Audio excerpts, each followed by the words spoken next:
กดมือไม่เอาเล่นนี่เขามันสิฮะต้นน้ำสวงเหือไปเมื่อ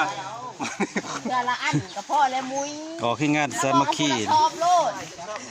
ต้นน้ำสวงเหือวันที่2 ธันวาคม 2022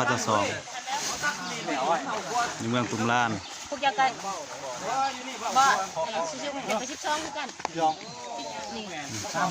ก็เอาให้งานต้นน้ำเนาะบรรดาของการอะไรอย่างนี่ใช่สมอนะพูดกันนั้นพูดต้นน้ำเนาะวันนี้ถือว่าเป็นมือที่3เขามาต้นน้ำวันแข่งเพื่อสวงแม่วันที่2 ธันวาคม 2022เนาะผู้ใดอยากมาเที่ยวมาชมกับมาเลยเด้อพี่น้องเด้อวันที่2เนาะเป็นมือแข่งกุมารฮะกะว่าเริ่มแต่วันที่1เนาะที่1จะเป็นมือคัดเลือกเนาะเข้าหอบเป็นมือวันที่2แม่นชิงชนะเลิศเนาะในขั้นตอนที่เป็นพวกเขาตัดน้ำก่อนเพราะว่าเป็นน้ำเซ่น้อยเนาะทำบตันกับท่อแกงหมดได้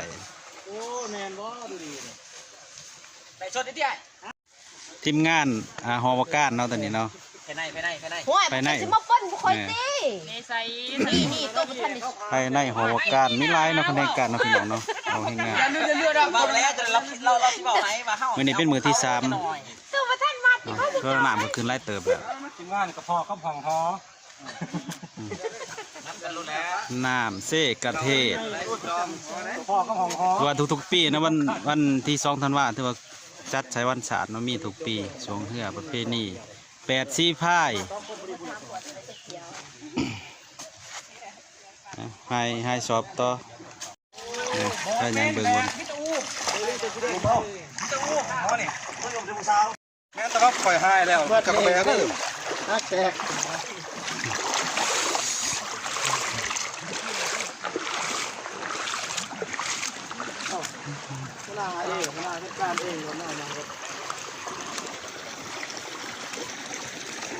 มาเด้อมาเด้อมาเด้อ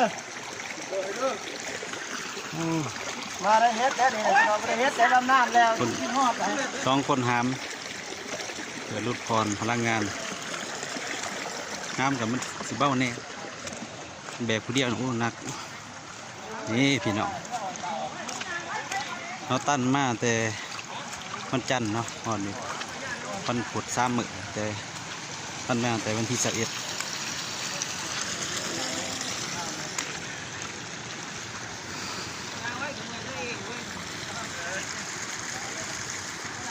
พี่น้องเขาแบก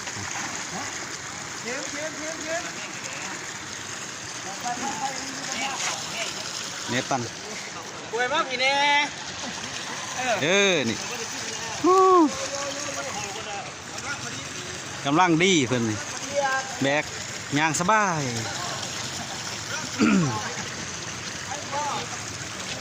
ออกให้งานพี่น้อง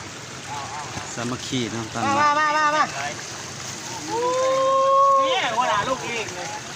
วันที่2 ธันวาพบกันเนาะวันที่2 ธันวาแมนชิงชนะเลิศนะวันที่1แมนแข่งเข้าหอบเนาะชิงเข้าหอบวันที่1เดี๋ยวพาต้นในป้าก็ได้ให้มันไล่รถนะแต่น้องเขาไม่ให้มาตันอีก2 ก่อนนี่เนาะลงมาก่อนแม่พี่พอมันเลย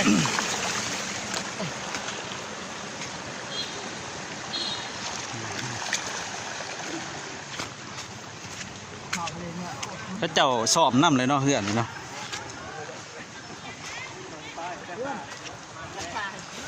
แต่ว่าเริ่มสอบน้ำเลยพี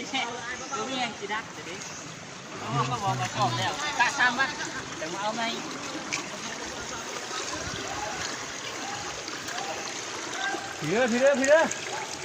ช่วยนี่สอบน้ำไหนเนาะตัวนักกีฬาบางทีมเขาก็สอบน้ำ พายมันเข้ากันว่าสิพายบ่แม่นสิพายอาชีพเนาะตัวจับมาใส่กันโหลด8 4ฝ่ายเรือสวง8 4ฝ่ายพอดีกับน้ำน้อยๆเนาะพี่น้องเนาะเพราะน้ำมันก็เป็นน้ำน้อย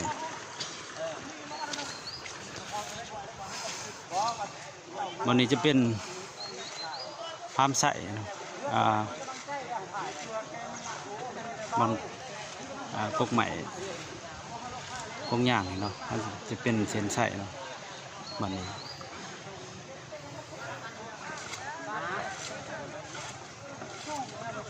เนี่ยมือวันที่1เนาะพ่อจะถ่ายบรรยากาศเมืองเมื่อวันที่1ท่านว่า2022เป็นมือแข่งขันเนาะมือแข่งขันขัดเข้าหอบ8 ทีมเนาะแต่มือวันที่2จะเป็นมือชิงชนะเลิศ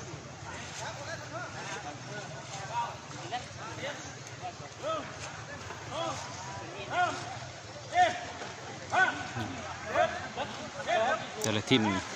เขาก็เริ่มซ้อมเริ่มซ้อมไปนำเลยเนาะ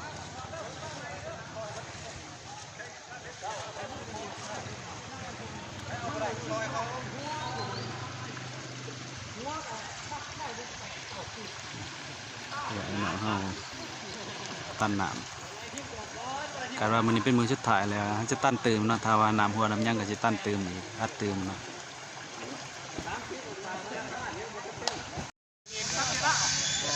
สองทีมอยู่ที่ถ้ำกับภายในเนาะบวกอยู่ที่ถ้ำภายในซ้อมไว้นะมีประมาณโอ้สัตว์ดีเอ้ย6 วัน 7 วันครับมือแข่งจะมาโดดเถื่อบันเพื่อก็จะสิลมได้เพราะอันตรายเลย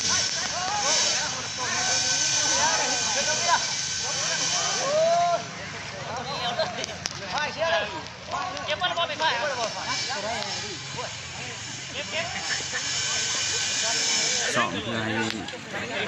จังหวะฝ่ายเขากันนะครับทั้งฝ่ายว่าเขากันกับแข่งกับอะไรครับฝ่ายคนละแบบแล้วก็จังหวะกันนั่นคนจะได้แข่งกันตอนได้สอบครับ2-3 วัน